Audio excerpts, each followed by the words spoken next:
Yeah, back in the field with the track stars, Ryan Righteous, Sean Tanner, DJ Jeremiah. Make sure you go to trackstarz.com for all the latest. We got a lot of cool stuff going on, man.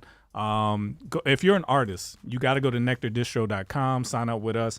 A lot of cool things coming to Nectar Distro. Thank you for everybody who's been supporting the YouTube channel, man. It's been crazy. I think at this moment, we are 22 subscribers away from 60,000 subscribers. Ew. Which is crazy, which is absolutely crazy. Today's a crazy day in Atlanta. It is raining like crazy outside. Kind of stopped. Yeah, kind of stopped. But when we got here, it was nuts. Black. It was nuts. So we had all kinds of issues in here that we've been trying to fix as we've been going. Because every time the power goes out here, stuff just gets messed up. So I had to come in and try and figure out what was going on with it. Anyway, how y'all doing? Man, no complaints, man. It's been a good week. Man, just glad to be here once again, like always, man. Yeah, man. Yeah, man. All right, Jeremiah, how you doing? Good, bro. Good, bro. Last week I went to New Jersey. My sister graduated from her doctorate. She got a doctorate, and we went up there to support her, me and Maya, and my other sister that's here in Atlanta. So we was up there, spent time with family, and yeah, man, it was pretty cool. Oh, that's awesome. Ryan Righteous is in the building. How you doing, sir? Grand entrance. Yeah. What's good? What's good? How you doing? Man, I lost my voice last night. Yeah. So trying to. You want to go look for it? Yeah. Wanted to see if the studio had some coffee or something. Yeah, I should have brought some Hot cough tea. drops, man. It's been a rough week for me as well. But, man, we are so grateful to have you guys with us. Tell us where you're from. Tell us if this is your first time. We got an awesome community on our live show. This is your first time. Make sure they know, and they will welcome you in, man. We got a lot to talk about today. A lot to talk about. Sir. Yes, sir. All right, y'all ready to get started? Yes, sir. Yo. All right, so first up, Terence Howard. Terence Howard was on Joe Rogan, and I ain't even going to prepare you for what he said. Let's just get We are into it. all just one great being. We're all God. That's what Jesus was talking about. That's what Buddha was talking about. It's recognizing the divinity in you. What I did as a child, I said, I'm going to, instead of waiting for the Messiah to show up, what if everybody picked up their torture stake and behaved and did the things that they had expected the Messiah to do? What if everybody just for one day walked around and behaved as if they were God himself and did the things that they would expect the Creator? And we know God can't just be a male, because no man can produce a child without a female. Everything in the universe, as above, so below, Billy Carson always talks about. You can't, everything has an equal and opposite. It has to mate. Mating is a big part of what we do. The boron mates with nitrogen, and that's how the carbon happens. Everything inside of us, all our cells, they're mating. There's a relationship going on in it. Everything's alive. There is no death, but that the Bible talked about a mechanistic world. God took dirt and blew into it the breath of life, and it came to life. There's no death. Everything's eternal. And once we get rid of the idea, okay, you're going to die and disappear, then they don't have any grasp over you anymore. And to be free, the truth will set you free. That's why I was like, okay, if this truth cost me this lifetime, then wonderful, I've accomplished what I needed to do. Because I think in the previous lifetime, I was supposed to do these things. Jeez. Man, what in the world? Terence Howard, what do y'all think? Man, it's so many different kind of weeds on the street these days, bro. I don't know what that man is smoking, man. That's wrong, man. He pretty much like plays his characters in real life. Like, I don't ever see a distinction between his acting and his real life. You know what I'm saying? Like, all the interviews just sound super crazy. The roles he plays, So what role was he in when he was just talking? What was this last movie, this last TV series? The Best Man? Oh, The Best Man series? That was him. Oh, like, gotcha. all day long. I thought you was talking about Empire. Nah, that was him all Lucius. day long. And so, that just doesn't make any sense, man. Like, celebrities got way too much time on their hands, dude. Like they got way too much time to just sit around and fill their heads with nonsense. That doesn't make any sense to me. Jeez, we're gonna get into where he was getting that info from in a few minutes. Yeah. But I think people, jeez, man, I think it's just we're in a place where people I think we're getting too much information, and I think people are loving too much information. And it's so funny. It's like, and I was gonna probably save this, but I'm gonna say it now. It's so many people reading the lost books that don't belong in the Bible, but they don't want to read the Bible. Yeah. So I'm like, you don't want to read the Bible, but you want to read the Bible, the book that was supposed to be in the Bible? Like, that doesn't make sense. So I just think, man, we're in a time where people, you are getting information from different sources, and if it's agreed with what you do, then you add it on to you. You know what I mean? Kind of like a spiritual golden corral kind of thing, where you like you going from like, I like that from Christianity, I like that from Buddha, I like that from Hinduism, I like that from this, I like that, and New Ageism, and it's just people just mixing stuff together. Because when you hear what he's talking about, he's going from the Bible to science to New Age to like, and it's just like, yeah, man, I think that's what we're dealing with, bro. So Terence Howard's been on this new math kick where it's like 1 × 1 = 2, and he believes he's cracked some new math that will help things go better or whatever. And it's like, either this is like a long con like role he's preparing for, or something is wrong. And it makes me wonder, like, how did they get anything done on the Empire set? Between him, Jesse Smollett, what's the other, Yaz or whatever his name? Yeah. It's like, what in the world was going on in there? I don't know what's going on with him. It's nonsense. So just in case you're wondering, you know, should I even spend time researching what this guy's talking about? There's some other people that we're going to get into later. It's a little more challenging, a little bit more. You got to like really dissect it. This is just nonsense. It's just complete nonsense. I think, man, too, like you see a lot of people in the African American community coming out with this stuff. I think what you have is a group of people who feel like they've been oppressed for so long. They have a desire to want to be superior in some capacity. So any kind of religious doctrine or any kind of mindset or frame of thought that may have you feel like you're superior, you're the one on top, you're God, you're the leader, you're not the follower, you're superior. I think people are gravitating toward those things because they're tired of feeling like they've been pushed down. But when people look at our past, the main people, our heroes from our history, all believed in Jesus. They all believed in the Lord. You know what I'm saying? Like, you want to go to Harriet Tubman, you want to go to Frederick Douglass, you want to go before then. And of course, there's other races as well, but I see this a lot in the African American community because we have a desire to want to feel superior. We have a desire to want to feel like we're no longer being bound or held down. And in the midst of that, you have pride, you have arrogance, you have people lying to themselves. And nobody wants to submit anymore. I think submission has gotten such a bad rap, whether you're talking about in the marriage covenant, but it's just, when it comes to God, like, I don't want to submit to something I can't necessarily see or feel. It doesn't talk to me directly. But like Jeremiah was saying, you have the word of God, you have the Bible right here. You want to look for the lost books that you haven't even read the Bible. It's like, and if God spoke to you audibly, you probably pass out. You know what I'm saying? So it's like, it's just that desire to want to be superior that has people blinded, and they're just lying to themselves. And it's really sad to see. So this whole theme, we've been talking about this a lot this year. This whole theme of I'm a God, I am God, everybody's God. Like, what is that? Why is that so attractive now for people to be wanting to be it's basically what he's saying is God created everything.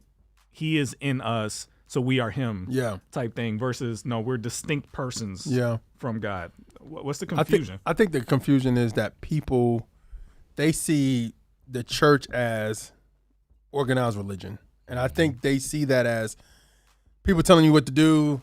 And then they listen to people online. It's like, yo, you know, the Bible is teaching slavery. And so for black people, it's like, oh, I don't want to deal with that. Or black people came out of the church and was like, they weren't teaching me nothing.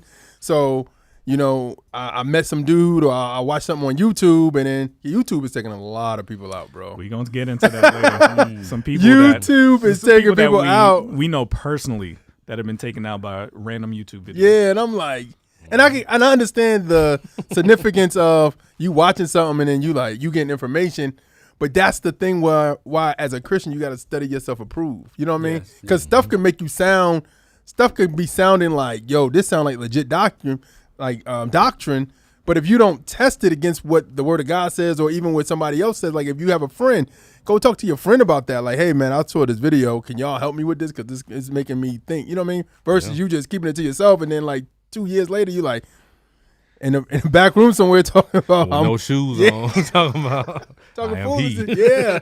So I just think, yeah, man, and honestly, I think that's by design though. I think the enemy knew that YouTube was going to be that thing to take people out and find people, because you can go on YouTube and type in something that you're trying to study yourself as a Christian, and it can take you down a rabbit hole that take you somewhere totally away from what you're trying to find.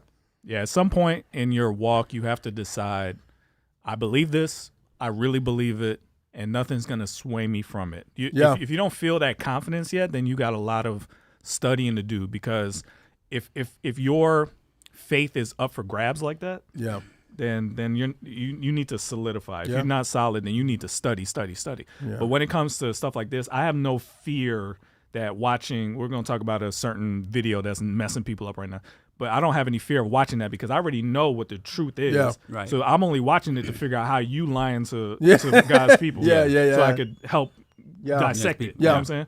Yeah. So that's what, if you're solid in your faith and you've been through war for God, you know what I'm saying? Yeah. Then none of this stuff should be fearful. You should never feel fearful of it. Yeah. To me, it feels like I am a God as an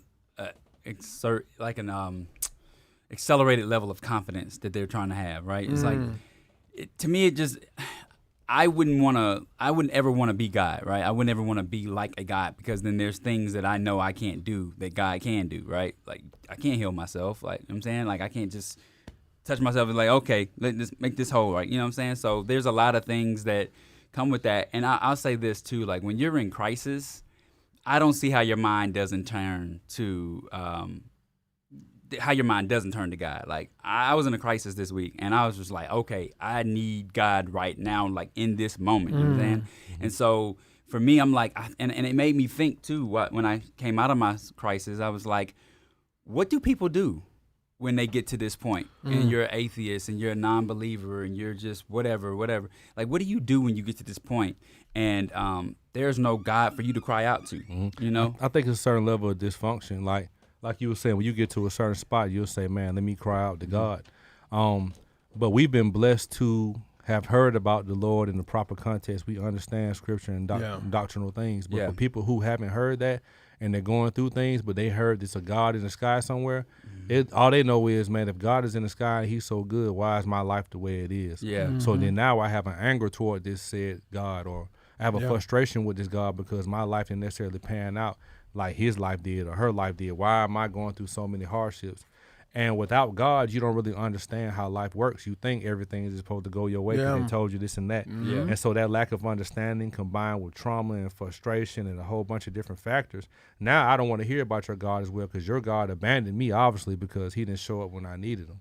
And without discipleship, without proper teaching, without fellowship, without understanding, you get lost on these tangents and you say, okay, now I want to, well, what the Buddhist said right here, I agree with. I'm not necessarily Buddhist, but what they said right here, I can agree with that. Oh, the Muslims said this. Okay, I'll eat like that because they seem like they healthy, so I'll eat like that. Oh, the Christians, they do this. So now I do this. Now I got a gumbo of religion that I'm eating from because nobody really took time to invest and really show me who I'm supposed to be. But do people realize that at times, like when you think about the scripture that talks about the broad way and the narrow way, right?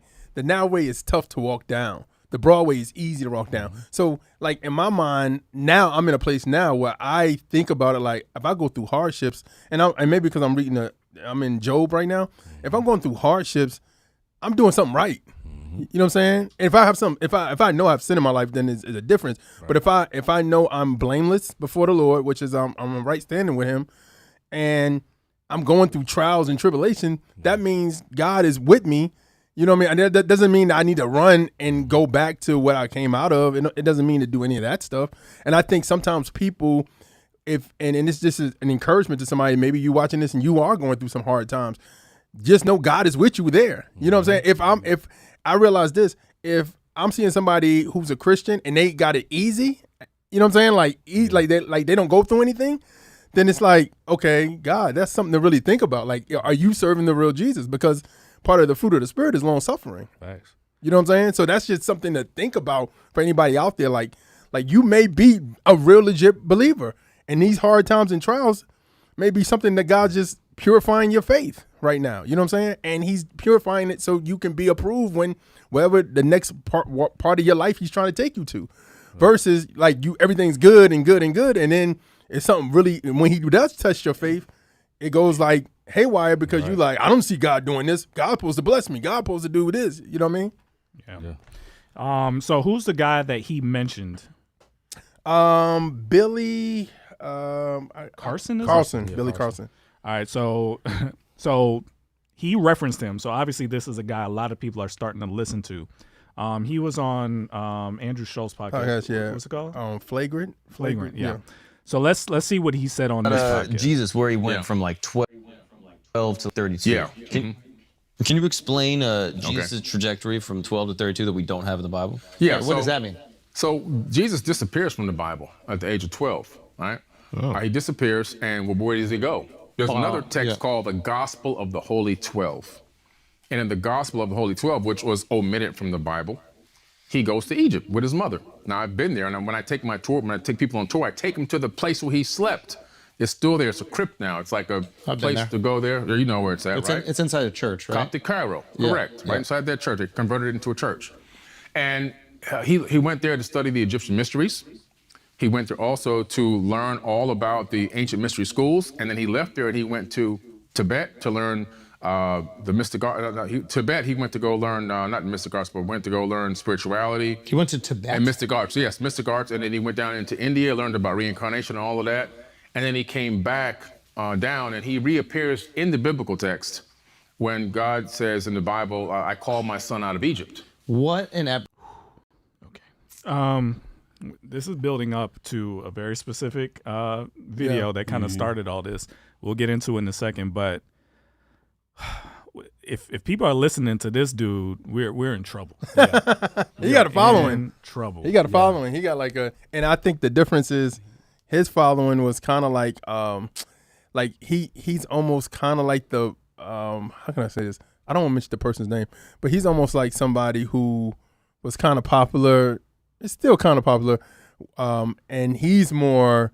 The guy I'm talking about is more like pro-black, like calling out stuff. You know what I mean? But he has the kind of the same theology where he's talking about different things. But Billy, the difference is Billy is more open to everybody. Like the aliens is coming and they want everybody. Their part is everybody. Yeah. Yeah, it's the same. It's the same kind of trick that happened in the early church with the Gnostic Gospels, and I think a lot of what he's talking about pulls from that, of like this Christian mysticism that kind of came. That a lot of those books were excluded because they included things that were just fanciful. People were just making up stuff, right? Saying that there was a guy whose neck stretched up to the heavens, and it was kind of nonsense, right? So those were thrown out, but their legacy is kind of living on, and people are picking those things up, and it's like secret knowledge. But I mean, the Bible specifically says people who brag about the secret knowledge are not of God, right? It's plain as day what Jesus did. You could read exactly the story. There's nothing else to it. And people who like they're dying to have like this, but you don't know about this, and the man is trying to do this to you, and all that kind of stuff. It's crazy that it's catching on right now. And like you said, I think earlier that especially in our community, we feel like we've been lied to for so long and oppressed for so long that when this stuff comes up, we grab onto it because it's like I knew it. I knew they were hiding stuff. And plus, Jesus is coming from Egypt. Right. You know what I mean? So that's something to be like, yo, Jesus went to Egypt to learn, the Mayad, or he learned all this other stuff. Yeah. So it's like, they stole it from us. Yeah. That kind of attitude. Now, this is like a thing. There are like in Tibet, like these shrines of saying that Jesus was here, this and that. So this is not like he didn't make it up. Yeah. So where do you think that stuff is coming from? I think, for one, during this time, Jesus was making tables and chairs because he was a carpenter. But I think what happens is, one thing the enemy does is, so even the atheist has to admit that Jesus existed. That's low-hanging fruit. We all know he existed. So what the enemy will do is, try to implement certain things to tank the stories and the beliefs and things that we have of Jesus. So they'll start making up all these kind of stories or whatever to confuse people. Like it's other accounts where somebody was like a dude named Water Jar Boy in the Indian culture. He had 12 disciples and things of this nature. Then you have somebody from Egyptian culture. I forget the name. Herod or Horus, I think it was Horus. Yeah. And Horus supposedly had 12 disciples. So people look at that and say, well, what's the difference between Jesus and them? They all had 12 disciples. They all, quote unquote, did good, did this and that. Okay, they're dead. Jesus is still alive. That's one. And then two, if I'm the devil, what would I do? I would want to try to cause confusion. So I would put all these things out here that are similar to Jesus so you can look and see it's no difference. Okay. But the fact of the matter is, these things are things that's blinding you from the truth to make you feel like there's no separation between these liturgy gods and the God and Christ. Mm-hmm. So I think that's what it is. It's like it's always going to be a counterfeit. A counterfeit always looks like the real thing from a distance, but when you do closer examination, you see what's real and what's not. Yeah. And I think people are so, like you were saying, so hungry to want to do whatever they want to do and find an excuse on why Jesus isn't real and God isn't real, because we're the only really religion that challenges you to the degree that we do to self-denial. Like Muslim faith, you got Ramadan and stuff like that, but our whole faith is based off of self-denial, pretty much denying your flesh. And that's not popular. Nobody wants to do that. So they're trying to find holes in it to be able to do what you want to do. So we say, okay, you know different than Horus, you know different than Water Jar Boy, you know different than this. Now you have no validity behind what you're saying. I can live and do whatever I want to do. And I think we just want to be free. Do what thou will. But I think also too, it makes Jesus look like he needs other gods to have the power that he's supposed to have anyway. You know what I'm saying? So it's showing like, well, he had to study Egyptian mysticism, or he had to study Tibet. He had to study these other stuff to get the power. Like, no, Jesus was God. They're doing to him, right? They trying to Drake him. Like he went around grabbing other cultures and put it into his music, make his album hot. The ghost performer. That's crazy. But it dilutes the power of Christ. That's what it does. It makes you think. It makes you wonder. Yeah, it makes you wonder, and then also it makes you go, well, if Jesus had to go to Tibet or to Buddha to get power, or Hinduism, then I need to go to New Age. I'm following him. Yeah, that's crazy. That's nuts. Yeah, that's crazy. So this is gonna be a theme today. So buckle up. And again, I'm leading y'all up to one specific video that I think started a lot of this, especially in our community. But D1 was on Math Hoffa. Yeah. And tell them a little bit about Math Hoffa. I'm not super familiar with him. Math Hoffa is a battle rapper. He knows the Four Horsemen. Okay. He knows all of them. But he started off, of course, battling in New York, and he got with Smack, if you know the battle culture, Smack URL. Mm-hmm. And then he started a show that he was trying to do for battle rappers, and kind of like a barbershop talk show. And it didn't turn out because kind of the battle rappers kind of hating on him. And then he started talking to hip hoppers, and he started talking to different people and other people. But now it's more for the culture of hip hop than it was just battle rap culture. Culture. All right, real quick, let's do the poll Crispy put up. Holy BBL. What do you think of Howard's theology? He said he off purposely for comfort main. I don't know what that means. That's him talking. He off purposely for comfort main. Oh, okay. He genuinely believes what he says. So 40% for the first one, 33% for the second one. Don't agree, but I get what he means. 23%, and I agree 3%. So 3% of y'all agree with Terence Howard. Okay. Well, all right. Came to the right place. Welcome. All right, so let's get into Math. How do you differentiate the story of Christ from all the other Christs that came before him? The other cultures who have a demigod who comes to change the society. How do you separate that? The stories inside the Bible of Christ walking the earth, the Gospels, literally, Matthew, Mark, Luke, and John. Right. Like you said, it might be similar, but that's the same way as, oh, y'all in New York? Y'all God MC is Jay-Z. Guess what? We got somebody in New Orleans who people swear by just as hard as y'all swear by Jay-Z. His name is Lil Wayne. You know what I mean? Guess what? You go to the West Coast, they got somebody named Tupac Shakur. They got Snoop Dogg. You know what I mean? So it's like, how does every culture differentiate? Everybody is going to have their figures that they say, yo, this right here, this person right here, this was that one.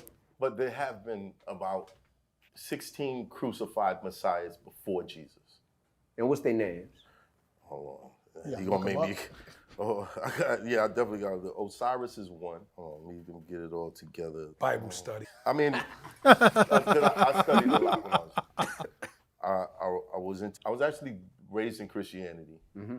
Then I studied Islam, and I investigated Buddhism because I saw a lot of going on in the hood that I wanted an answer to it. So at the age of probably 15, 16, I just started to wonder, like, what's the purpose of all this? Okay. And that's the age that you outside, you mixing, you mingling. I got the 5%ers is up the block, the Kemet's is in the middle of the block, the Muslims right on the corner, and we all talking, we all in between the 40s and new rap albums, this is the conversation. So I started to like really want to know like what was really going on.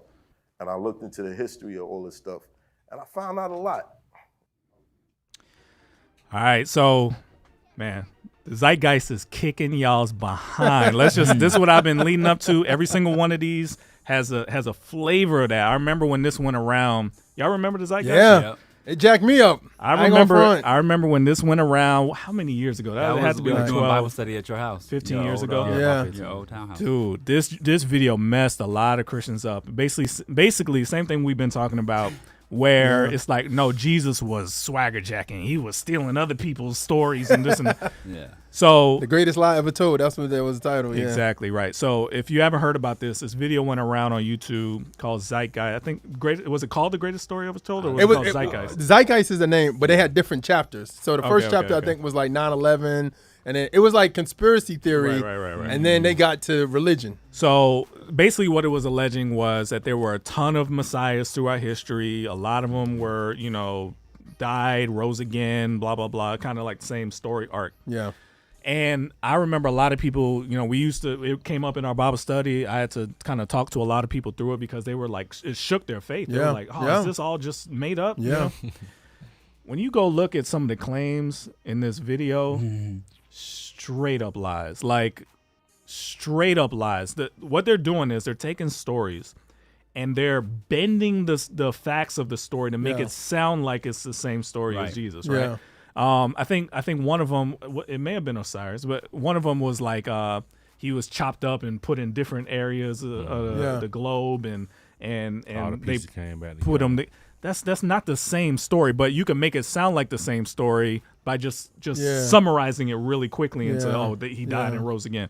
That is not the same story. So clever wording, clever misinformation was in this video, and it messed people up. How did you work through that whole thing? I think I worked through it because I found somebody online that was a pastor, and he broke down this is hearing the story like, this person didn't get resurrected. They died in the swamp, or this, or this. You know what I'm saying? So once, because I think what it is, and this is what I learned about that situation, is that sometimes you trust entertainment so much that you believe it immediately, and you don't test it because it's TV. Why would TV lie? And this is like the early 2010s, so you're not thinking like this dude is just making this up as he goes. You know what I'm saying? Yeah, it's the danger of it is you have a lot of Christians who don't read their Bible. I mean, that's what it go down to. You don't really read your Bible in context. Like, I will go to some of these churches. I would say a great deal of these people don't even own a concordance. They kind of just read scripture at face value. They have a term called eisegesis, then you got exegesis. You eisegete when you take a text and just make it mean what you think it's going to mean off face value. Exegete, you look at the culture, you look at the background, you look at all these things. And we live in this snapshot generation where they'll take a sound clip offline and base your whole day, your whole life off of it. But you didn't read the scripture before, you didn't read the scripture after, so now you just lost in the sauce thinking that's what that means. So with the soundbite culture, on top of people just not wanting to read because they're lazy and they'll do all the rest of this other stuff instead of read the Bible, it's easy for somebody to come and be confident and sound just like they just know what's going on because you don't really know what you believe for real. So now when they come through something that makes sense, like a Hebrew Israelite or a black nationalist, and they make you feel like, oh man, I'm proud, I'm black, I'm this and that, and yeah, they're right, they've been oppressing us for years, and they've been doing this. This Jesus stuff ain't real. What he done did for me? He ain't made no water from turning wine in my house, and this and that. When they come to you with all this stuff, you believe it because you don't have sound doctrine to back it up. You don't know what you believe for real. It said love the Lord with your heart, your soul, and your mind. We have a lot of heart, a lot of soul, but we don't really use our mind. You know what I'm saying? Like, we have a lot of emotion. Like, you got to start thinking. There's a couple things that I think of when I hear. I actually loved what he said because it felt genuine. Like if you watch the whole clip, he was very skeptical. Everything D1 said was like, yeah, but what about this? What about this? And I know there's a lot of people who feel that way. And I think part of it is we're not really good at research. I think a lot of people, when they venture out to start researching where this stuff comes from, they get like sources. They get like distracted by like blinking lights. You know what I mean? Where when you research, you really have to vet the sources. You really have to find correlation between two sources, and is the same thing being said consistently, or is this just an outlier? Where did that person get their sources? Who did they sit up under? A lot of these people have mentors. You got to kind of really dig to find out what's the purpose of this person saying that. What's their motive to say it? And a lot of people aren't good at like figuring that out. So when they start digging and they start seeing all these things, say, oh well, the Bible was this and it really was this, they get distracted. When the purpose is learn the actual history of how stuff came about. Just learn the facts. And then work your way from the facts outward into opinion. You know what I mean? And I think a lot of people get lost in that. The other thing I think of, some of this is our fault. There's a lot of pastors that they get into what I call the metaphor wars, where they'll pull a scripture and they try so hard to make it like sound like it was written today, and they try to apply it to stuff, and it's almost like, I call it wars because it feels like they're competing with each other, how they can make this scripture sound like it was talking about the iPhone, or they make this, you know what I'm saying? Like it's just like they're putting so much opinion in it and so much like just not really true, but it sounds true type stuff. We've gotten so used to hearing messages that are just out of the brain of a person versus it just telling you what was said and what it meant to the people at that time, that I think we're just we have no sense of truth anymore. It all just, whatever sounds good, whoever can make it sound hot, we run with it. And we got to go back to basics. Like, just find out what the truth was. Don't get distracted. We need help with that. Yeah, and I think honestly is kind of like what Plain was saying, like being a Berean, like really studying the scriptures and really going deep in the scriptures too. You know what I mean? I knew at one time in my life, just reading the Bible wasn't enough, so I have to study. So I read a chapter and then I go back and I'm like, okay, God, I pray, Father, what are you trying to tell me in this? And not like what I want to hear, but like, what are you trying to say? And I have to be honest with myself when I'm writing down, okay, this is what this mean, or what this, you know what I mean? And I think sometimes when you study some stuff, it ain't gonna front. It's a lot of people. I remember the Truth saying years ago, he was like, I became apologetic because I got my faith shaken. You know what I mean? I talked to this dude in the barbershop and he started saying stuff and I didn't know, and that made me want to get my word up, what I believe and why I believe what I believe and be solid in it. So I think sometimes, and that's not everybody has to be an apologetic, but you should know defend what you believe, because they do it. That's what Peter said. Everybody should be able to defend. You know what I'm saying? Defend what they believe in. Yeah. And many people can't. They just go off of what my pastor said. Yeah. When these folks coming with this stuff, you tell me what your pastor said, that's gonna feed right into their argument. You brainwash, you manipulated, you just a sheep. Like, you gotta have an intelligence. You basing your life off this. You raising your kids off this. Like your whole life is shaped around your faith. You should know what you believe in. Yeah, and it's and I think sometimes there's good there's good books out there. Like Preston just dropped a good book. Preston Perry, he just dropped a good book. Dr. Mason, Eric Mason, all these guys are apologetics. And there's some good people on different on YouTube that are apologetics too, that do apologetics, talk about stuff. So it's stuff out there that you just have to search, because I think right now, and I think now we're in an era where we're fighting back, where people are like, nah, bro, that's not what that means. Like it's getting good people, and especially black people, be becoming more apologetics, which is great. So I think we just have to really figure this out, and don't be afraid to answer hard questions. If you don't know it, just say, hey, I remember I was debating this guy at my job, and I was like, all right, man, I don't know. I can come back. You know what I'm saying? And don't be afraid to say I could come back, because in essence, if somebody, you have to have the discernment to know if somebody's really asking questions or are they trying to go one-on-one with you. Honestly, the I'll come back actually works better. I remember doing that with somebody that was really questioning faith, and me being willing to say, I'm not sure. Let's come back and we'll sit down Bible to Bible and we'll figure it out. That actually did more good than me trying to wing it, fight through it. Yeah. You gain more respect that way. Yeah, you can't just say anything these days too, because people can go research what you're saying. Like they got access to so much information. You just the Lord said it. They're gonna go back. They're gonna go to Google. They're gonna go wherever form of information they got. Yeah. Well, right here in the Bible it says so and so and so and so. You quoted stuff that ain't even in the book you say you believe in. You can't get away with it. You have to really be grounded. Yeah. Real quick, the Jude 3 Project is a very good source. Super. And then Unspoken is a documentary on Tubi out there that talks about the gospel and how the gospel reached Ethiopia. And even before the Council of Nicaea and all this other stuff. And it's very good. So those are great places to start. Jude 3 Project and Unspoken documentary on Tubi. And it's free. You can go watch it for free. Yeah, and for Matt Hoffa, the answer to your question is the truth is truth, right? Yeah. It's your job to go seek it out. If you really want to find out, seek it out. It is your prerogative if your decision is I don't believe it. That's fine. Yeah. Right. And we'll talk about that in a second. You're free to not believe it. Nobody should be bashing you over the head and forcing you to believe it. So to get that out the way. But the truth is there. If you seek and you knock, God said that He will open the door for you if you keep seeking and keep knocking. Yeah. Man, what's going on? Come in. All right. So let's get to the poll. Have you ever come across a YouTube video, some online video that's made you question your faith? 24% said, yes, I have. 4% said yes from a friend.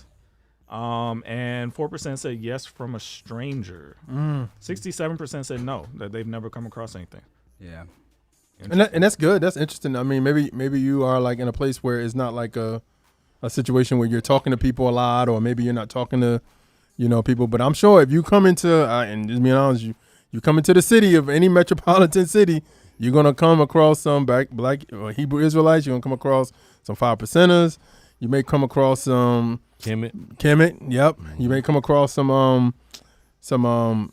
other people as well. Angry black people who just don't know what they believe. At the gas station yelling at you. You're going to come across a lot of stuff. So you just have to, and apologetics, because somebody explain apologetics, like the definition of it. It's just defending the faith, making a solid argument for why you should believe, because there's going to be a lot of people arguing why you shouldn't. Yep. So if you're a Christian that interfaces a lot with people, like you should be, be studied up and confident enough that if somebody comes at you trying to question God, you can accurately defend it, and you don't just rely on, well, I just feel in my heart that it's true. You can live off of that for a little bit, but eventually you got to have some solid arguments. Yeah, that's real. So.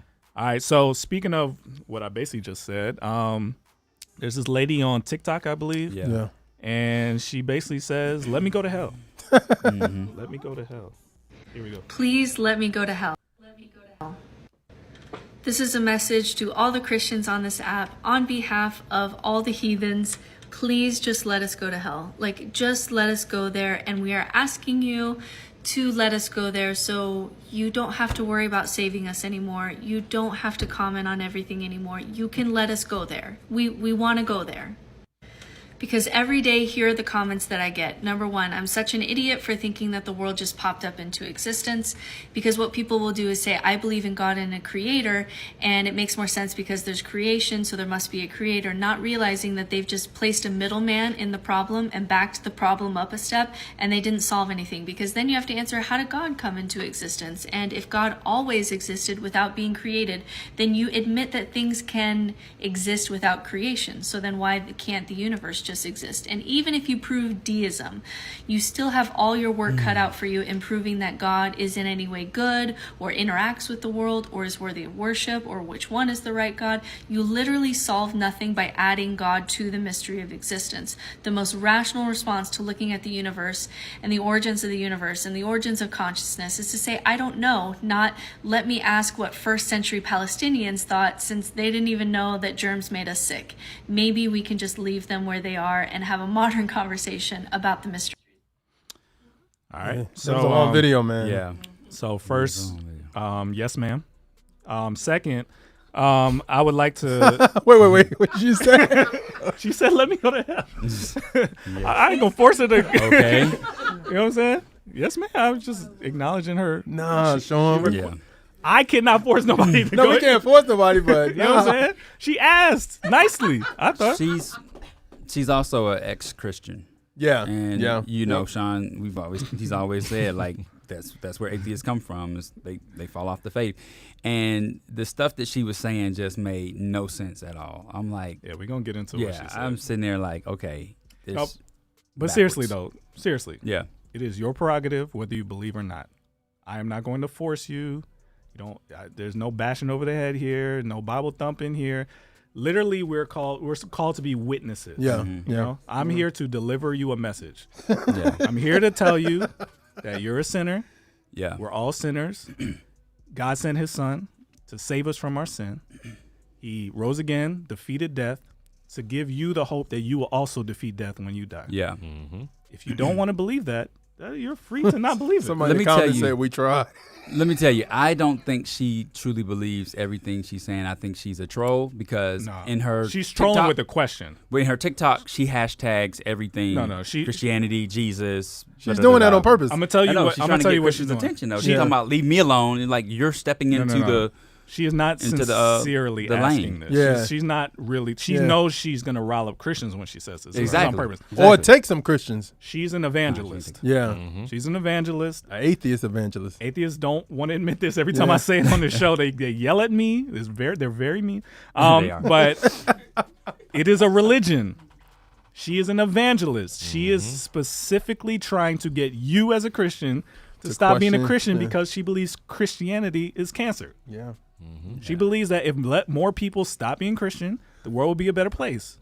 They think you're delusional. They think you're crazy. She's evangelizing to you. All right. So let's get into what she is alleging is the reason why being a Christian is stupid.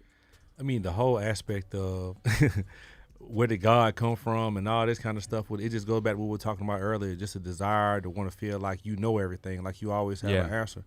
I believe that's the reason why we serve God, because we're not able to think on the same level as God. Sure. Like, I'm not finna worship none of y'all because we can read the same book, Right. understand the that's book, true. and think on the same level. But with God, there's a superiority that people don't want to submit to. There's a level of arrogance, a level of pride where people feel like they can function on their own without God independently. And this is an indication of that. And what I really think is either she was in church and had a bad experience and she got hurt or whatnot, or she could have been in the church where people really didn't study, they really didn't have an intelligent faith, and she started asking a lot of questions they didn't have answers for. And because they had a certain influence in her life, she said, this stuff might be fake. So when the atheists come and give you all this logical information that seems to just make sense, you'll lean more toward that because the Christian wasn't able to give her the answers that she needed to solidify her faith. And I think that's where a lot of this stuff happens. Like, we give them a lot of jargon, a lot of slogans, but it's very, very little accurate doctrine. And by the time they do get it, they're so frustrated and so angry and so mad, they might believe it behind the scene, but they done sold all these tickets out here, you know what I'm saying? We don't believe that. And you got to humble yourself and come way back down off that pedestal you put yourself on to realize that you were wrong and admit that. A lot of people are not going to do that. And so she'll come on here, she'll be mad. It's emotion I saw. I just saw anger. I saw frustration. She don't really believe what she's saying herself. You can hear it in her voice. It's just anger. You know what I'm saying? Well, I love the example she brought up because I'm gonna just say this. We have a lot of atheists that come on our channel and leave comments, and I love talking to you guys. I promise you. I do. But this is the one thing I am just lost as to why it's so hard to understand. She brought up the whole you guys are saying that the world had to be created, right? But then you're just moving the goalposts because when you say God is the one that created it, who created God? Why do we need a God if you're saying that things could exist without being created? It is very clear, even in the science that you worship, that matter cannot just exist eternally backwards.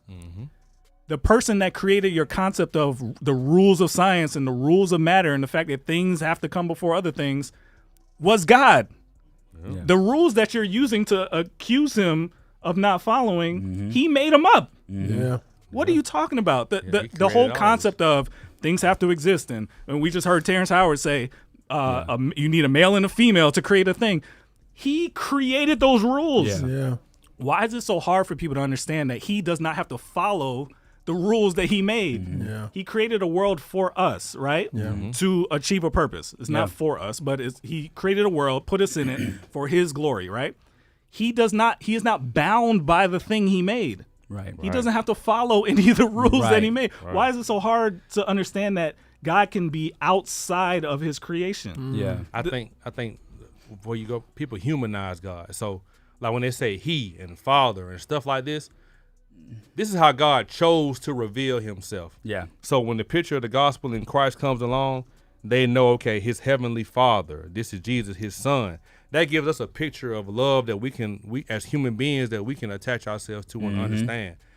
Those who worship God and worship him in spirit and in truth. He's a spirit. He reveals himself however he wants to, like Sean said. So when they hear father, they hear him, they begin to humanize God. Yeah. And they start looking at him from your limited human advantage. Like, he's not like man. So the logic that you're using, like Sean is saying, can't apply to him because he gave you the logic that you're using to think. Exactly. Like, he's above all that. That's why I'm saying you can't think like God. You think you can think like God, you're fooling yourself. And that's what these folks are trying to do. What I'm saying is he put a failsafe into his creation. It doesn't make any sense. How can the stuff you see now come from nothing? Yeah. Where did that stuff come from? Where did the stuff that made that stuff come from? It was a big bang. Where did the stuff how did the bang happen? Yeah. Where did the energy come from? Yeah. It existed eternally? That makes no sense. Yeah. Nah. Something has to start something. Yeah. Time doesn't make any sense. How could it always go backward, infinitely backwards? He created it to not make sense so it could point to him. Yeah. Yeah. It's in the thing. Like, just read the book. And the universe has a beginning and end. Meaning, like, I saw somewhere where they're talking about the universe coming to an end, like how it's impossible. Sooner or later, it's going to come to an end. So we can't praise the universe because it has a beginning and an end. It's not infinite. It's not omnipresent. You know what I'm saying? So it's like it's the same thing as worshiping the creation. It's been a problem for us since the beginning of time. Yeah. We see the glory of God, and we worship the thing He made instead of Him. Yeah. Why do we do that? And I think the thing is now we're going back to the tree of knowledge. That's through entertainment. That's through books. That's through all types of stuff. And I feel like people just love knowledge more than they love belief. You know what I mean? Because knowledge, for some people, knowledge is more tangible than belief. That's what it is. You know what I mean? So. People want to be able to see something. Like, you can't always see Yeah. God. You can't always talk to God. You can't always hear God. But if I see something I can put my hands on, I feel like I have more control over the situation. So I'm going to put more faith in what I feel like I can control as opposed to trusting in a God that I can't control. And that's what frustrates people. They can't control God in the time frame that he moves on or how he chooses to move. But again, I mean, she's right. If you've decided, I don't believe this, that's fine. Like, you can decide not to believe. At that point, I was just called to testify. You know, you go to court. Yeah. I was called. I did my job. I put my hand on the Bible. I didn't lie about Jesus. I told you the truth. I'm done. Yeah. So there's no if Christians have developed this idea that we have to force people to go to heaven, that's not true. So I respect their decision. I think the thing is for some of us, we know when we read the scriptures talk about hell, and it's like you don't want nobody to go to hell. Of course not. So I think that's the thing that she played on. She played on like Christians like no, you want to go to heaven. I'm telling you. And I think real quick, I think even one of my favorite rappers, I think they lie about what heaven is going to be like. So people think hell is a big party or orgy or whatever, and it's not that at all. Yeah. That's the trick of the enemy. Hell was made for Satan and his angels to go, but it's dark. Out of darkness, you were farther away from God than you ever been in your life. And it's torture. It's not what you think it is. It's not what you think it is. I was reading some of her comments, and the Christians was like, "We're still praying for you. You're not lost yet." Like, you know, they was just, I guess, trolling her back. But I've had this conversation not too long ago with the atheist friend where I was just like, you know, he was saying like, well, you know, I just don't feel like, you know, I believe in any of that. And I was asking him about like, I was like, you've studied your Bible, right? He's like, yeah, I've studied my Bible. And I'm like, the 10 Commandments. He's like, yeah. I was like, do you think you follow all the 10 Commandments? And he was like, yeah, I do. And I was like, why? And he was just like, well, because it's the right thing to do. And I'm like, says who? And I just kept taking him down the rabbit hole. Yeah. And finally it gets to the point where he was like, yeah, man, I got to go. I'll talk to you later. But he just couldn't answer the questions because they were just so like what Plain just said, like it's his creation. So you can question it all you want, but you're never going to find the answer that he created it for the purpose that somebody said in here, I can't remember who, I saw it pop up in the chat, is that there's a promise in the Bible, every knee will bow. You will bow at some point. You have no choice. What we're hoping you do is you bow now, while you still have a chance. That's the one thing that's the most painful thing, is to know that everybody's going to get it. Yeah, you're going to get it. It's going to be so obvious you can't ignore it.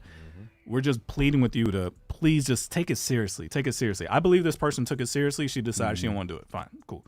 But there are a lot of people who are genuinely seeking. Yeah. Like we just talked about Math Hoffa. It sounds like he's genuinely like trying to find the answer. Yeah. I love that. If you're seeking, we're here to answer whatever questions you have. We're trying our best to make it plain as day. But if you've decided, that's fine. That's fine. All right. So, Ruslan, set this up for me, Jeremiah, because I didn't see the whole thing. Which one? This is Ruslan. He had on the Perrys, I believe. Let me find it. Hold on a second. I think I remember what you're talking about. Yeah, so Preston Perry was on Ruslan's show. Oh yeah. He talked about his experience with the Hebrew Israelites. Right. Yeah. And he apparently wrote a book, and this was his conclusions on how to deal with people like that. Which I think is why your book is so important, right? The story of how God saved me to win hearts, not just arguments. Yeah. I think that's beautiful, because if all our faith is a reaction to what the far left Antifa radicals are doing, if all our faith is a reaction to what's happening in this community, this LGBT community, if all of our faith is what's happening in this group, that group, or whatever, then it just becomes a reactionary faith. And the truth is that we're here not to just win arguments. Because if someone can argue into the kingdom, somebody could probably argue out of the kingdom. And we talked about this in the last podcast that we did. This is the reason why I have a big problem with the heresy blogs. Is because our faith is so rooted in what we disagree in and not what we're for. And so when I have a conversation with Mormons or Hebrew Israelites, I'm not just trying to destroy what they're for, but I'm trying to convince them what I'm for. I'm trying to reveal truth to them, not just trying to. And so I think a lot of times we get so fixated on trying to destroy a worldview down instead of trying to properly defend ours so somebody else can ascribe to it. And I think that our refocus has to change. Are we trying to destroy faiths, or are we trying to defend ours to build up other people's faith, and so other people can place their faith in our faith, so more people can become a part of our fold? And so I do. All right, what you think about that? I agree with what he's saying a lot. I think it's become like, I think because Hebrew Israelites, if you ever came in contact with some of them, not all of them, but a lot of them, they're so aggressive, you know? So as a man, when a dude raising his voice at you, calling you stupid, you lost, you this and that, you know what I'm saying? It just brings a certain aspect of, wait a minute, bro, you know what I'm saying? Like, it just brings that defense mechanism out of you to make you be like, well, hold on, bro, you stupid, you lost, you know what I'm saying? Like, but what he's saying is right. The goal is not to destroy, the goal is to win. And not necessarily win in that particular conversation. I think people get caught up in trying to recruit people and win them over immediately. So they go over the top. Sometimes you're led by the Spirit to say a certain thing, and you go beyond what the Spirit leads you to say and start speaking in your flesh, and you pretty much done eliminated what it was God was trying to plant, because you kept on talking. You got to just be led by the Spirit when you're dealing with people. And, you know, you don't be hateful, you don't be rude. You know, you have to be an example of what it is you're saying that you represent. And I think some accounts will say when Christ talked to the Pharisees, it was with tears in his eyes, because like Jeremiah was saying, we don't want nobody to go to hell. The Bible says it's God's desire that all will be saved. The fact of the matter is everybody's not going to be saved. But we're not the judge that puts them in heaven or hell. We're the ones supposed to share the gospel in love and in truth. And when you're not doing it, you're trying to win the argument, sometimes you'll lose sight of that. I think another thing too, I think something that we forgot is our testimonies. Like, there's power in our testimonies. There's power in so many people's testimonies. Even if you come across it, somebody can because majority of these people's faith is based off of either false doctrine, or screwing up, misconception of the scriptures. Wait a minute. Yeah, no, you know what I mean, messing up the scriptures or taking something out of context or whatever. And sometimes you may not be the one. You may not be like some people in the comments like, what's this? What's 5%? What's this? What's that? What's that? I saw them. Yeah. Some stuff you may not be able to answer because maybe you're new to the faith, or maybe you don't really like, you read the Bible but you don't really dissect it like you're supposed to. But you still have a testimony, and the power of God is in our testimonies. When people can say, hey man, I may not know all that. All I know is, I was high, I was this, I was that, and I was in a dark place, and Jesus came and changed my life. Yeah. And I know that for a fact because I had a true experience with him. You know what I'm saying? Yeah. And I'm not saying like, that's a great place to start, and then you should be able to grow on upon that. You know what I'm saying? Or take it to another level. Yeah, I'm really careful with what I say out here because I don't know where everybody is, and some of this advice may not apply to you, and it could be dangerous. But there should be a point, at some point, again, where you're solid enough to where if you really want to reach somebody and you really want to show empathy, you should be strong enough to research what they believe, so that when they talk, it's not a surprise. Yeah. You know what I'm saying? Yeah. And I was trained at a young age by my dad to not just know what I believe, but to know what everybody else believes. Yeah. So that you can meditate on, okay, why do they believe that? What is it that belief is getting at in their heart? Yeah. And most of the time, the best thing to do is just to listen. Yeah. When you're talking to somebody who doesn't believe in Jesus, or that's not necessarily the case with these people, or they just have some weird belief. The best thing is to listen and to find out what's motivating that belief. Yeah. Because your answer shouldn't just be, just believe in Jesus, you can go to hell. It should be find out what it is. Like, where did that come from? Who taught you that? Like, where's the misconception? And then address the misconception directly. So yeah, you should never be trying to destroy what somebody believes. It should be about clarifying, bringing, if truth is truth, bring the truth to the situation, but do it in love. I think a lot of people get confused. We were going to talk about the guy Harrison Butker on the Chiefs. And when you're so concerned about saying the truth that you say it in such a mean and harsh way, you kind of lose the effectiveness of it. Your goal should be, especially in a one-on-one situation, is to try to go for understanding first, and then try to fill whatever holes you see and say, okay, well, this is, you believe this because of this, but do you know what the Bible really says about that? Yeah. Do you know where that really comes from? You should be sharp enough to know how to navigate if you're talking to a Muslim or a 5%er or whatever. Yeah. And like you said, Jeremiah, there's a lot of questions about all these different faiths, and we used to do these segments, which we probably need to bring back, where we actually pick one of these belief systems and completely address it. I think we did Nations of Gods and Earths before. Yeah. Have we done any other ones that you We kind of remember? did we did Comedic Science where Pastor Bell was here. Yeah. We did Scientology. But that was kind of hidden in the Black Panther. Right. If you want to see that video, it's a we talked about the religion of Black Panther, the movie. Yeah. So if you want to see more of those videos, you want us to address, like, if there's a faith that you're like really, you see it grabbing a friend of yours or a family member is like really into something, you want to know how to talk to them about it, and you want us to like just do a topic that's specifically about a certain faith, let us know, and we'll work on it. Those take a lot more research. We got to be way more prepared to come in here. Yeah, that's real. So if we know in or advance, bring in backup. having support here with us is always helpful. But let us know. Tell us. I want you guys to do that because it'll be helpful. I want to also urge you to be careful, because I was at the barbershop one day and, I'm talking about my faith and everything. And my barber's like, I'm a man of God too, We should do Bible study together one day. And I'm like, cool. And so, he sent me this address and was like, hey, man, we about to have a little man's Bible study if you're good to go. And I'm like, yeah, I'm good to go. I mean, I was single, it was a long, long time ago. And I pull up to this church and I'm already like, okay, it's in the West End. Not a bad thing, but in Atlanta, you just got to be mindful of where you are. Mm-hmm. And then they took me into this dark room. Mm-hmm. Oh. And they. Strike two. Yep, strike two. And they opened up a Bible that wasn't my Bible. Strike three. I was like, wait a minute, I don't recognize that book of the Bible. Where y'all get this from? And they started pointing and stuff, and they started saying, you sit under that pastor, right? He's going to hell, right? He's going to hell because he does this inside the church, and he does that. And this word right here clearly says that you're not supposed to do that. And I was just like, yo, can y'all let me go? Yes, of course. And I was like, can y'all let me go? And they were like, nah, we're not done yet. I was like, oh, now when I say I want to go and you say I'm not done yet, now I got a problem. Now you're a hostage. I'm like, yeah. So I was like, I'm not saying another word till y'all open the door. Because your boy is kind of like that. Gino. Yeah. You know what I mean? Oh, yeah, so yeah. that's just it's so many things. And then also we talk about other religions.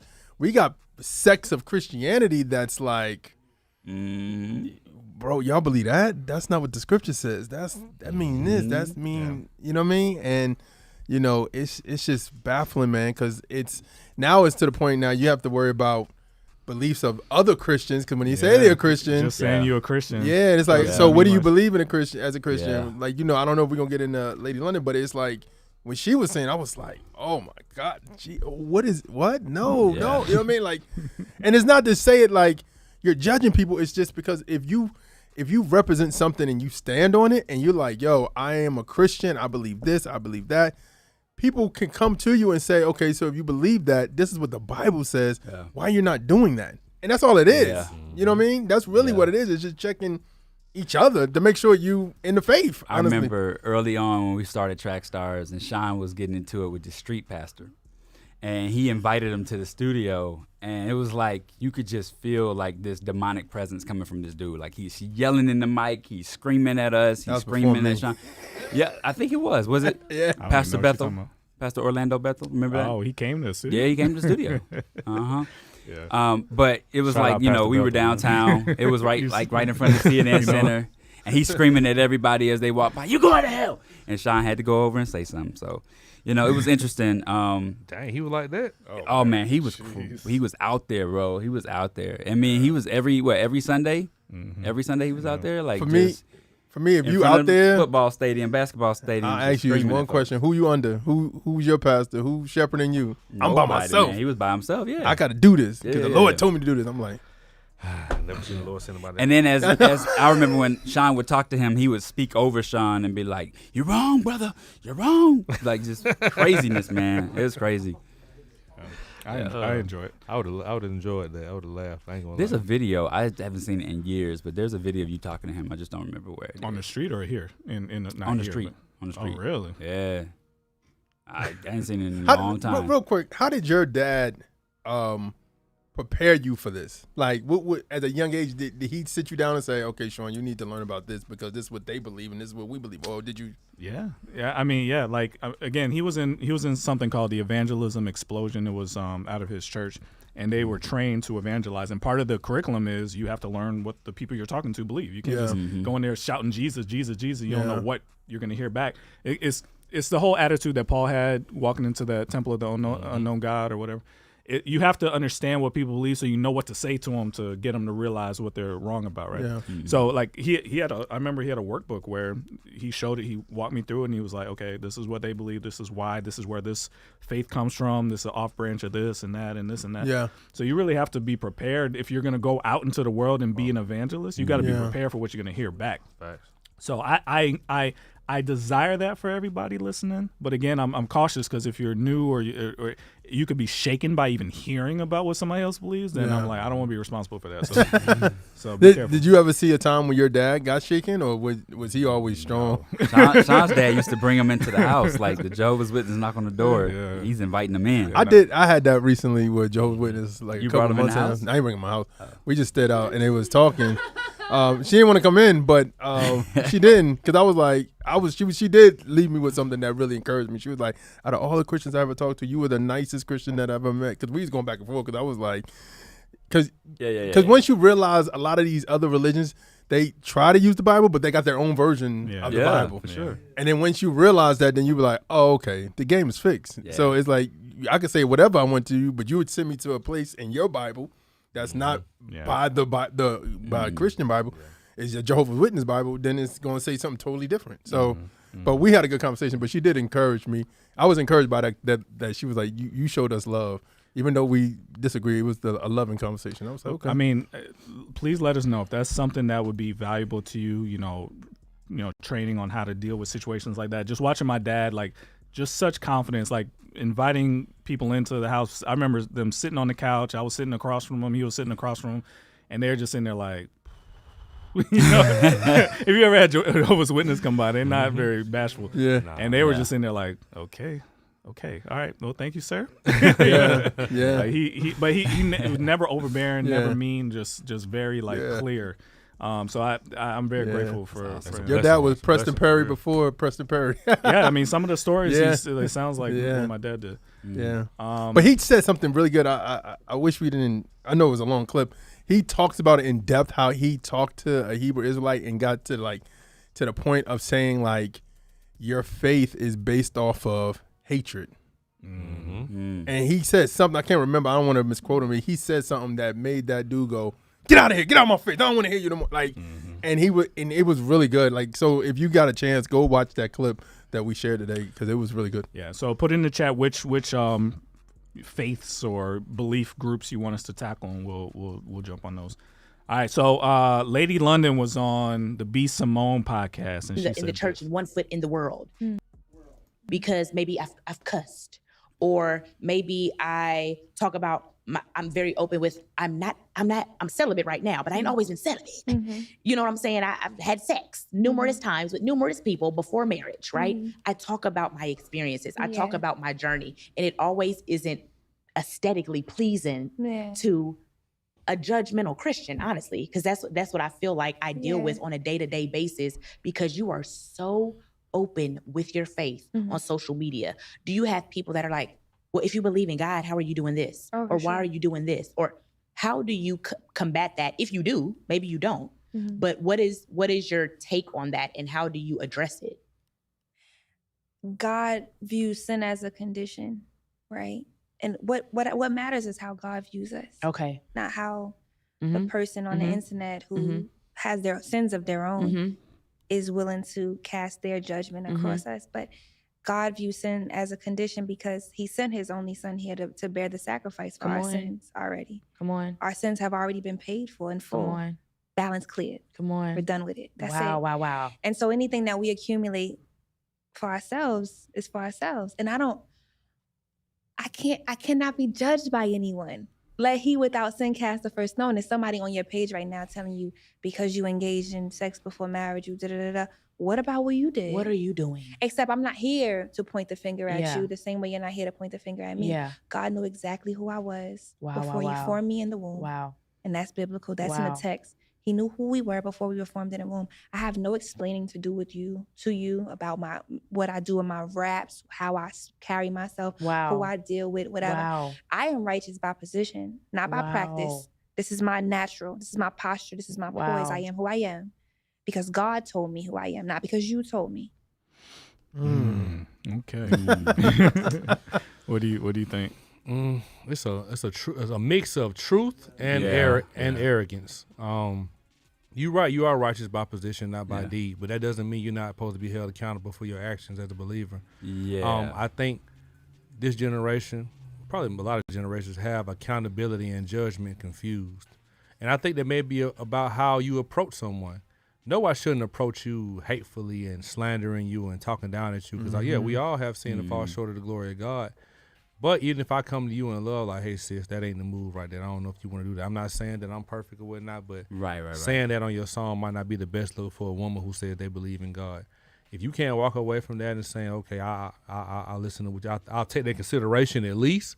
If you like, no, I'm fearfully and wonderfully made. I'm righteous by position. I'm going to do what God told me to. If you walk away feeling like can't nobody tell you nothing, you're in a real dangerous place. And I think as it goes back to the theme like we've been saying, people want to operate independently of God until they need God. Like even the atheists, like when the atheist, I saw a video when the atheist, some lightning struck or did something, the first night he called, oh my God, like, why you calling on somebody you don't believe in? You know what I'm saying? So like we all want to be independent until we need God for real, you know? And, like I said, it is dangerous. She had a lot of good stuff she said in there, but you know, rat poison is 99% food and 1% poison. You know what I'm saying? So that one little bit of poison enough to send somebody on the wrong direction.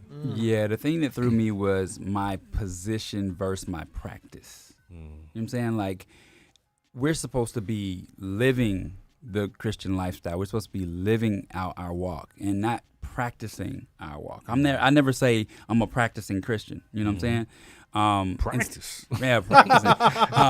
But she was right when she said, by position, because I mean, Abraham knew God and God attributed to him as righteous. And so I feel like, there's this there's a, like you said, there's a mix, like right and wrong, and probably a little bit of yeah, I guess you would call it arrogance. I would say one of the comments she made, yeah, I guess I would say that. I mean, like she was saying, like, I'm not here, you know, like he who is without sin, let him cast the first stone. She's like, you're saying something in my DMs, but I'm saying something back to you, and that's like, I don't know if you don't know that person. You don't know that person intimately, so you don't necessarily know what they're going through or what they've done. But then they're commenting on you because they've seen what you've done, or they're talking to you about what you've done. So it's just that didn't make sense to me. Man, she was almost right, man. Almost there. I think as it pertains to your past, everything was spot on. It's like nobody can hold your past against you and say that, you know, you're not worthy of whatever because you used to do this or used to do that. Where she went wrong, what's her name? London something? Lady in London. Yeah. Where she started sounding like she was going wrong was her current issues. Yeah. Whereas like, don't tell me nothing. And she was basing it off of this idea that Jesus died for your sins, past, present, future. So you're covered by the blood no matter what. That is true. But this is all in Romans. I think people really need to study Romans. If you find yourself continuing to sin and you're claiming you're covered by the blood, there's some really strong warnings that say you may not be not be really a Christian. Yeah. Because yes, Jesus died for all of your sins. When you accepted Jesus Christ, he covered you from beginning to end. However, a Christian, somebody who has really been born again, would never want to continue to keep sinning, just banking off of the fact that he saved you already. Why would you? If you get married to somebody, you wouldn't. I mean, hopefully, you wouldn't keep cheating on them and being like, "Well, you said better for worse." Yeah, that's not. Then you're not really supposed to be married to that person, right? So it's the same attitude of why if you really love Jesus, why would you kind of just be like, well, I could do what I want to do. So it's to me, if you find yourself with that attitude, you really need to go back and do the first part again, because yes, you are saved by grace. It's not by works. But what the reason why there's a book end to that statement, it's not by works, it's by faith. But if you don't have any works, you probably don't have any faith. Yeah, that's why the Peter and Paul thing is they're bookends. Yeah. So you don't go too far this way, you don't go too far that way. Yeah. It should be evidence that you've already been saved. You know what I'm saying? Yeah. So I think that there's some confusion there. So I don't know anything about Lady London. I haven't seen her any of her stuff, but it sounds like she's saying, if you see me wearing some skimpy clothes, you see me cussing and doing such and such, hey, leave me alone. I'm saved. I'm right in my position. And it's like, that's not really how this works. There should be a ongoing desire to be closer to God. Why is B. Simone running? Running from what? What do you think she's running from?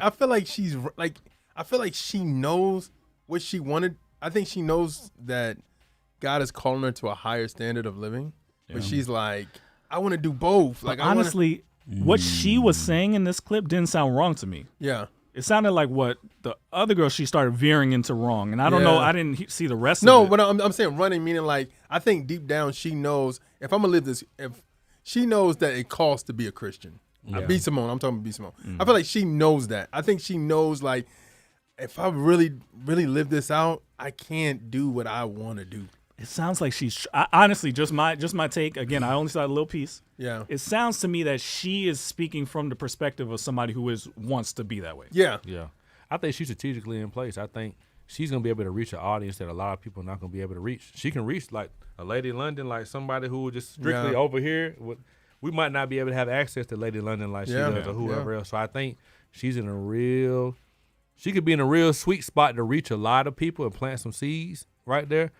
But I know it's a battle too, because you got a bag, you know what I'm saying, that comes along with certain kind of material too. So we just got to pray for her, man, and pray that she's able to stand in the midst of whatever she's going through. And I think what's important to understand is, yes, randos on the internet telling you this is how you should be a Christian, that's how you should be a Christian, is not super valuable. But there should be people in your life that have the ability to say, what are you doing this for? Yeah. If you don't have anybody around you like that you trust, that could say, why are you doing that? Yeah. What are you doing that for? Why are you wearing that? What's the real reason? Then what do you should have somebody. It should be a mentor or a peer or somebody that should be able to say that don't look right unless your motivations have changed. Yeah. If your motivations to be successful or famous or have money, sounds like you're kind of prioritizing that over the faith, being completely turned over to God. If that's the case, just let me know. But the funny part, going back to the entire clip, Lady London was like, I don't listen to them because they judge, but if you talk bad about my music, then I'm in them comments. And I was like, what? It's about me. That's what I'm saying. You can talk bad about God, but you talk bad about me, I got a problem. Yeah. We idolize ourselves. We idolize platform. We idolize clout. Anything that puts me in a position to be looked at is like, oh man, she's so great. I want to hold on to that. I want that feeling. I want that feeling of praise and worship that God should be getting.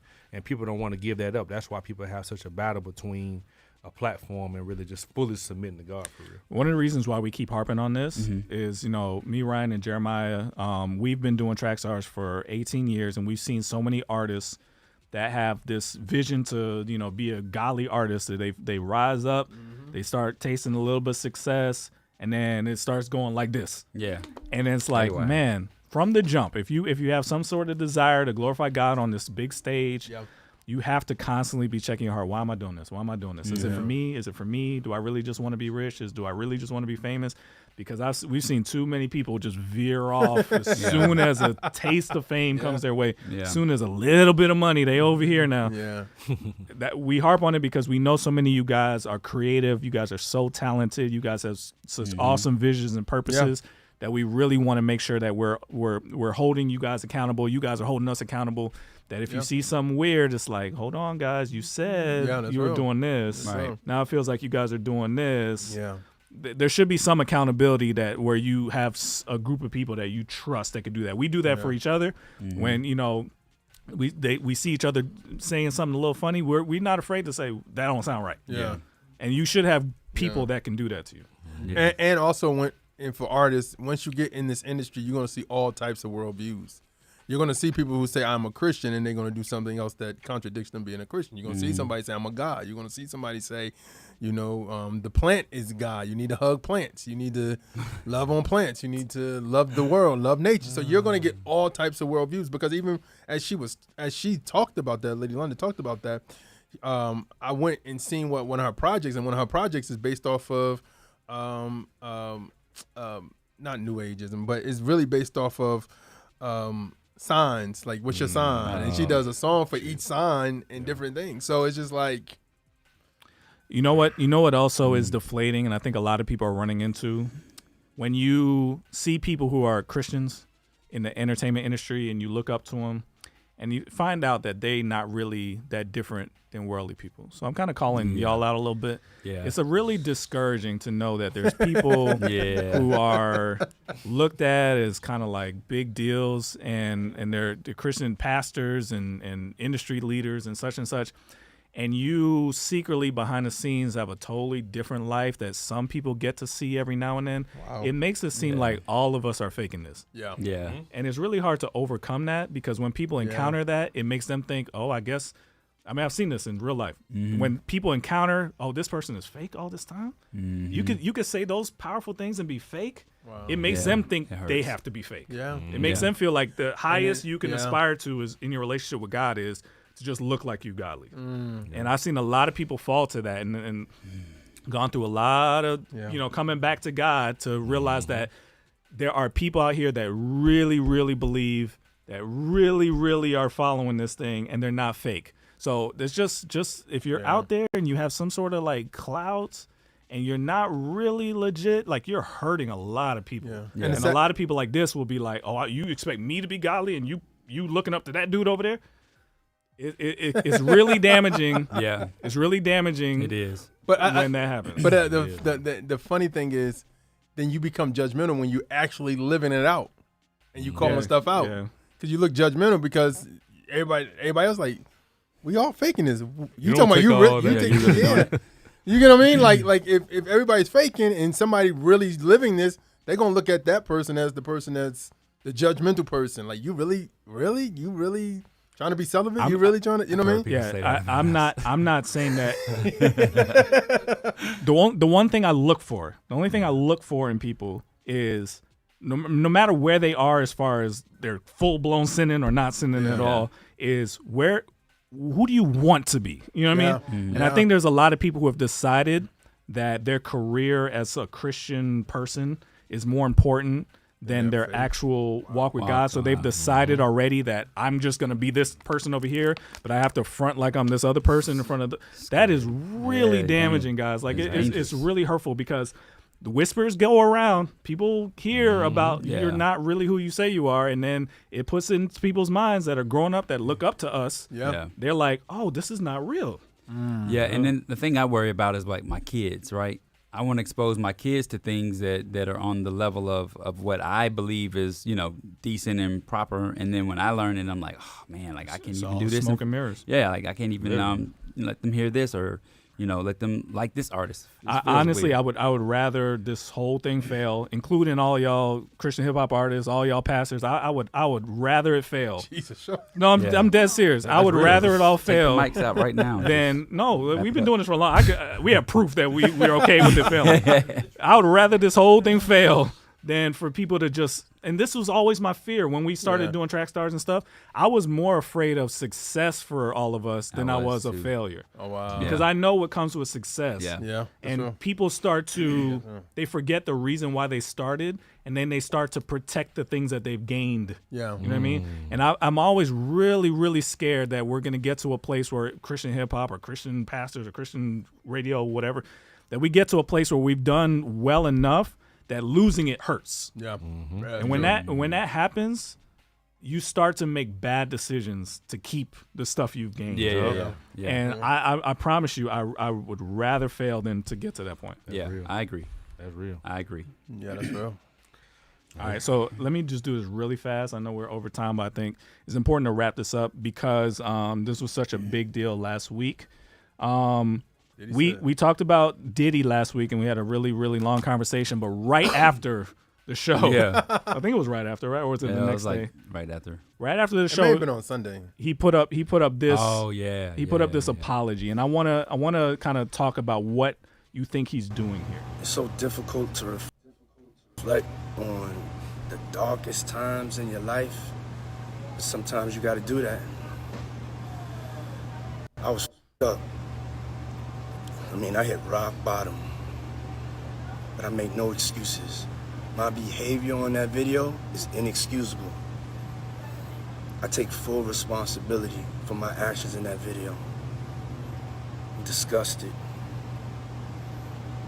I was disgusted then when I did it. I'm disgusted now. I went and I sought out professional help. I had to go into therapy. Going to rehab. Had to ask God for his mercy and grace.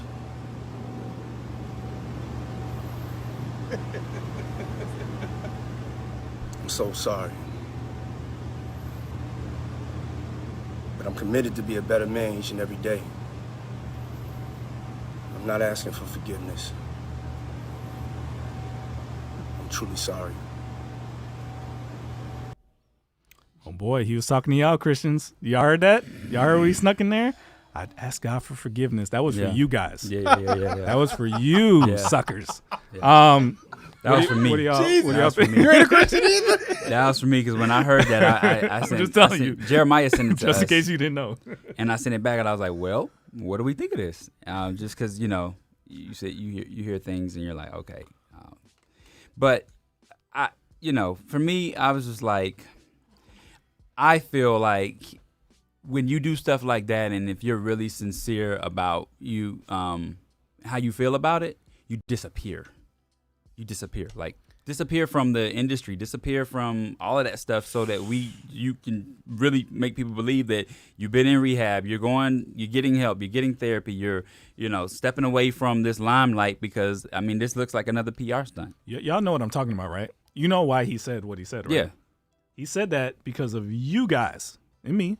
But he knows that we have this thing that if somebody says they're working with God, we're like, oh, God got him. Man.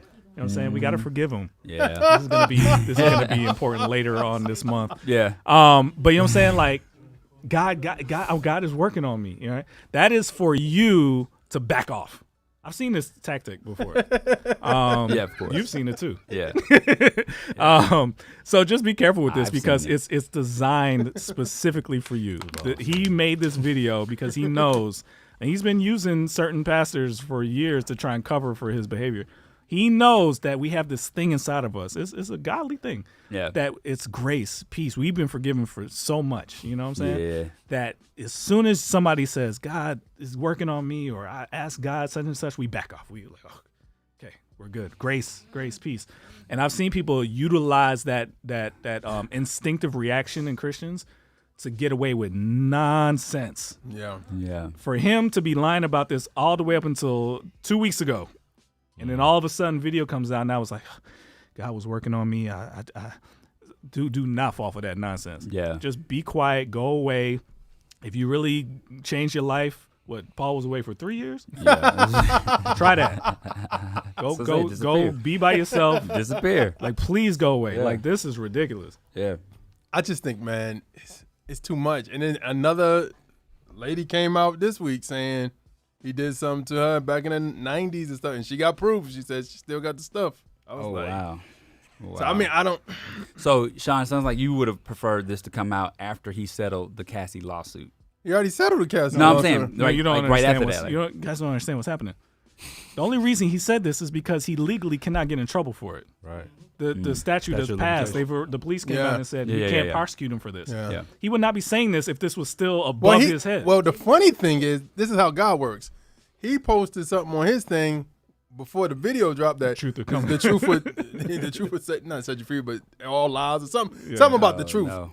And the truth came, and he now has to apologize because he was saying everybody's a money grab. They just want money from me. They just trying to take down a good black man, or they and but this is what I'm concerned with because this is where like we got to figure out the discernment thing because I don't want to turn us all into like conspiracy theorists where we jump on every story and we're like this person's evil, this person's evil. But we also can't be suckers, like gullible suckers. Yeah. And I've just seen it happen too many times. So to me, where like my pastor will get up on stage, been cheating on his wife for years, several girls. Yeah. And because his wife is next to him saying, I forgive him. Now it's like, okay, we can't be mad at him if his wife is not mad at him. All the while knowing the only reason she's saying that is because they got a lot of money. You know what I'm saying? And they won't give it up. Yeah. So like we just gotta be careful with this, man. It's really hard because I don't want to lean too far either way where I'm just distrustful of everybody. I don't want us to do that. Well, Kanye kind of stopped you from being that hurts you. graceful, yeah. I don't want us to be distrustful of everybody. That's not my goal. But this is blatant. So as soon as I heard him say God, I was like, oh jeez. Well, you knew that was coming. You knew literally that was just coming. for You know how You you knew know that was you know coming, for though. us as black people, you say God, a lot of people are like, oh. Well, I mean, you got non-believers that are also That's the give Trump you grace card, on saying God too. You know what I'm God saying? working on them, y'all. No. He coming out with that gospel album and the church. I will say, and by no stretch of imagination am I defending anything that he done, anything he said. Yeah. Only God knows the heart of man. Yeah. So for some people, they've gone into such a level of darkness that even if they try to do anything positive, it's still gonna be dark as a mug. Yeah, that's real.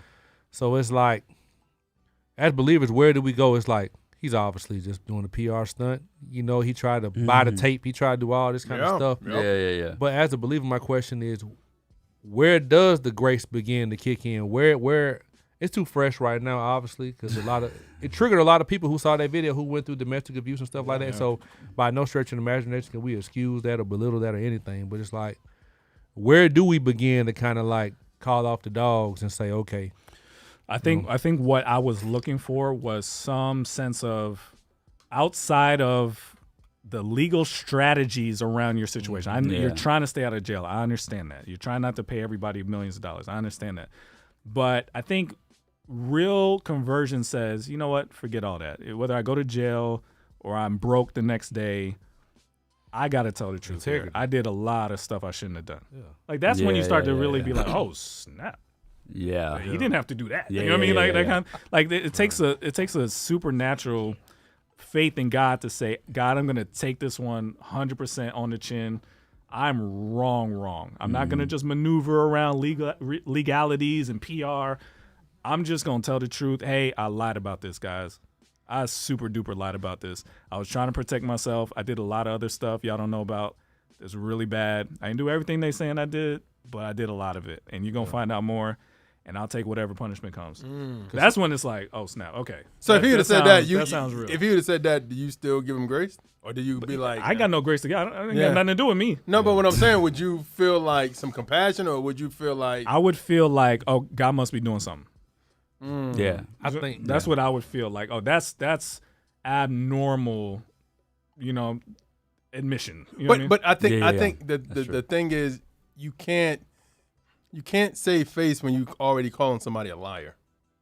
Who was he calling a liar? He was calling everybody that brought him out on like different things, saying like there's a pick money side. grab. Pick a side. You got to admit that I lied about that. Oh, I see what you're saying. That's what I'm saying. That should have been first out of his mouth. Like, I lied. I super duper lied about this. I was trying to cover this up. I didn't want y'all to see this. I was trying to protect my image. I lied, 100%. This was really bad, guys. I'm not trying. I'll take whatever punishment comes. If they ask me anything else, I'll tell them the truth. I'm done with this.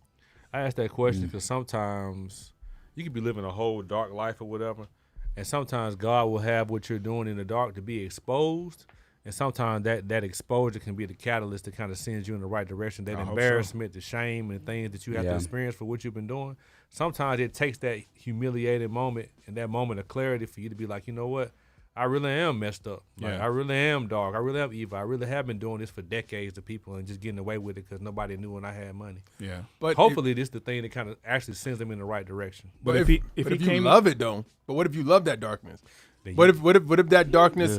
What if that darkness you only are saying what you're saying because that darkness got exposed, like you said, but you're still tied to that darkness. Maybe you're like, man, I hate that I did that to her, or I hate that they saw I did that to her.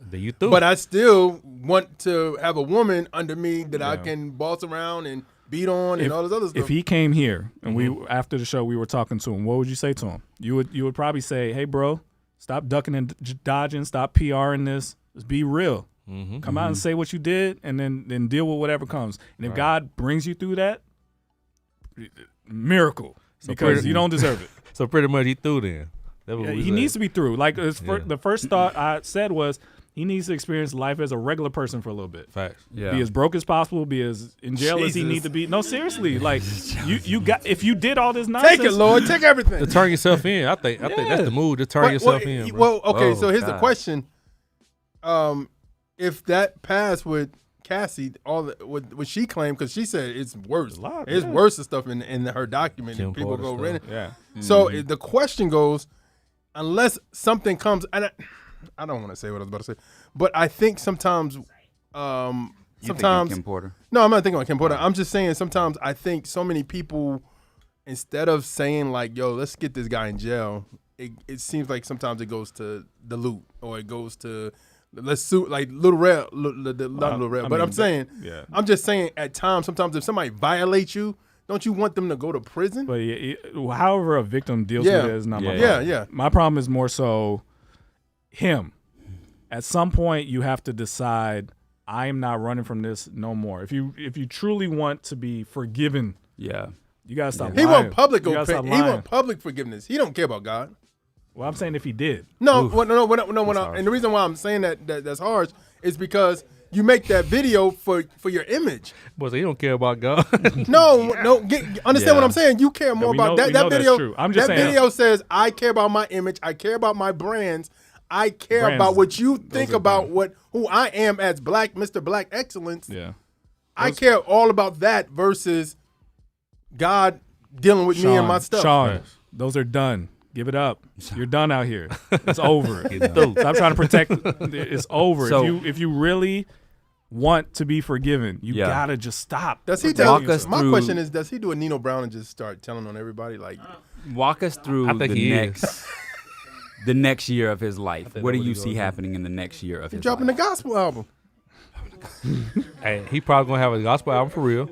And he gonna start telling on folks, cause you still got the sex trafficking allegations. You still got all kind of other stuff that's going on. Like, and then people really just this started. week people will try to go against him, and then other women saying, "Why you talking? You beat up on me on such a." I was like, talk Joe Budden old lady. Yeah. What about this documentary that's coming out from 50 Cent? 50 Cent, yeah. Yeah, I mean, this is all bad. It's some people. Let me let y'all know. Some people in the entertainment industry that you just don't mess with. And 50 Cent is one of those people. He is not bitter. He's petty to end and end. He's still messing with Ja Rule, and Ja Rule is like, bro, I'm trying to live my life. I just want to be with my wife and kids and my fans. Can you let me live, brother? Nah, it's something. Yeah. I mean, he went after Floyd Mayweather hard. It is something evil about this man, though. Everybody who lived bad, boy, went to some kind of religion. Yeah. Bro. Like Pam from Total, she turned to a minister. Loon went to some kind of crazy stuff with they wear weird hats. Yeah. They said that in the documentary. He made a documentary about the show, the Bad Boy reunion show, and in the documentary he goes, "Yeah, man, it's something about after people leave me, they go to God."